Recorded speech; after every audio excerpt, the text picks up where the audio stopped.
God, where do you start? It's things that never happen in a season, and we've gone through that. Honestly, it's a story for the ages. We've been away for 90 plus days now, on the road with 2 sets of quarantine, with COVID. And after all that, the Perth Glory now find themselves as far away as possible within their own country, playing home games in Tasmania. Football's a mad world, isn't it? It's a mad world. Have there ever been moments when you've sat back and you've gone, this is really getting all too much? Yeah, there's been a few times like that. Just because sometimes you're a little bit helpless in what you can and can't do.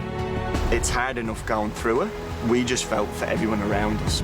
You're trying to keep them upbeat, and you're trying to keep yourself upbeat because you've got a job. Probably the strongest group I've been involved in. Headstrong group, because we've been through absolute ringer.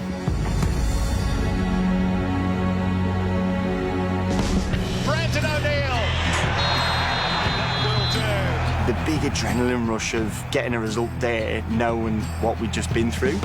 We didn't know where we were going. We didn't know if we were going to Tasmania, Russia, Lithuania, Ireland. We didn't know where we were going. And lads still put in a shift. And then against Brisbane last night, and still win to score in the 94th minute Steinsy against Central Coast and still pick up a point. Very, very impressed.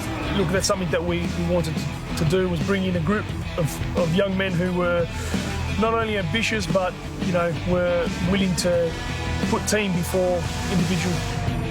He's been, just been a wall of steel, really. It's been, I'm sure there's been nights where he's kind of thought to himself, how's my luck? It's been tough, but it's been enjoyable. I think I've amassed a load of experience in a short amount of time and probably dealt with a lot of things that many people haven't had to deal with before, especially at the start of their coaching careers. My wife's a bit of a saint, I think, putting up with what I'm putting her through. What about Daniel Sturridge? How's he been amid all of this? There's a perception of big-name footballers that earn so much money and they expect a life of luxury. It's not the case. He's just one of the guys.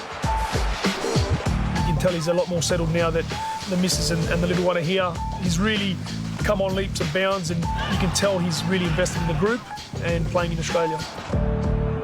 As glorious as Tasmania is, there's no place like home. And with the borders now opening, Perth are poised to return and launch an assault on the finals. We're 3 or 4 games now behind teams that are in the top 3, 2, 1. We win them, we're a couple of points off them, and that's us sitting second. It's been a year and a half of this. It'll only make any type of success even sweeter.